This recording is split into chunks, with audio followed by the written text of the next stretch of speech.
दाजु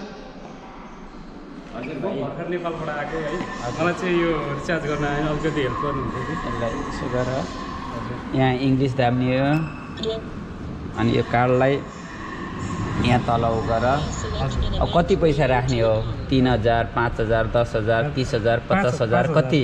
राख्ने हो त्यो जति राख्ने हो त्यतिमा दाब्ने अनि यतापट्टि यसलाई यहाँ उ गर्छ ल 5000 भएपछि अब यहाँ एकछिन टाइम लाग्छ ल तपाईँ रिचार्ज भइसक्यो भनेर देखाइसकेपछि तपाईँले आफ्नो कार्ड निकाल्न सक्नुहुनेछ यसरी सधैँ गर्न सक्नुहुन्छ अब केही आफूले स्लिपहरू निकाल्नु पऱ्यो भने यस भनेर दाब्नु पर्यो भने चाहिँ अब निकाल्न चाहनुहुन्न भने त्यतिकै अब यो कार्ड थुत्दा हुन्छ हस् धन्यवाद हुन्छ धन्यवाद